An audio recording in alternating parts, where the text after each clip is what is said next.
ನಮಸ್ಕಾರ ಪ್ರಿಯ ಕಾರವಾರವಾಸಿಯವರೇ. ಒಂದು ಆಘಾತಕಾರಿ ಘಟನೆ ನನ್ನ ಗಮನಕ್ಕೆ ಬಂದಿದೆ. ಕೆಲವು ದುಷ್ಕರ್ಮಿಗಳು ಈ ಕರಪತ್ರವನ್ನು ಗ್ರಾಮಸ್ಥರಲ್ಲಿ ಹಂಚುತ್ತಿದ್ದಾರೆ ಮತ್ತು ನನ್ನ ಬಗ್ಗೆ ಅಪಪ್ರಚಾರ ಮಾಡುತ್ತಿದ್ದಾರೆ ಮತ್ತು ಮುಖ್ಯ ವಿಷಯವನ್ನು ತಿರುಗಿಸಲು ಪ್ರಯತ್ನಿಸುತ್ತಿದ್ದಾರೆ.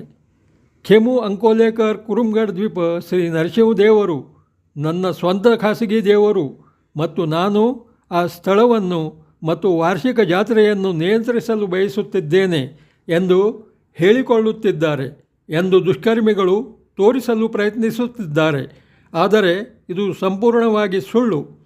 ಕುರುಮ್ಗಢ ದ್ವೀಪ ಸ್ವಯಂಭೂ ಶ್ರೀ ನರಸಿಂಹದೇವರ ಸ್ಥಳದ ಸರಿಯಾದ ನಿರ್ವಹಣೆ, ಸಾರ್ವಜನಿಕರ ಭಾಗವಹಿಸುವಿಕೆ, ನಿರ್ವಹಣೆಗೆ ಸಂಬಂಧಿಸಿದ ಹಣಕಾಸಿನ ಪಾರದರ್ಶಕತೆಗಾಗಿ ನಾನು ಸಾರ್ವಜನಿಕ ದತ್ತಿ ಟ್ರಸ್ಟನ್ನು ರಚಿಸಿದ್ದೇನೆ. ನಾನು ಜಿಲ್ಲಾಧಿಕಾರಿ ಕಾರವಾರ, ಮುಜರಾಯಿ ಇಲಾಖೆ ಮತ್ತು ಸಾಮಾನ್ಯ ಜನರಿಂದ ಎಲ್ಲ ಆಸಕ್ತ ಮತ್ತು ಜವಾಬ್ದಾರಿಯುತ ಜನರನ್ನು ಈ ಟ್ರಸ್ಟ್ಗೆ ಸೇರಲು ಆಹ್ವಾನಿಸಿದ್ದೇನೆ.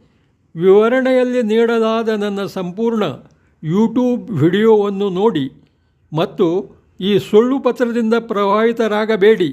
ನಾನು ಶೀಘ್ರದಲ್ಲೇ ಪೊಲೀಸ್ ದೂರು ದಾಖಲಿಸುವ ಬಗ್ಗೆ ಯೋಚಿಸುತ್ತಿದ್ದೇನೆ.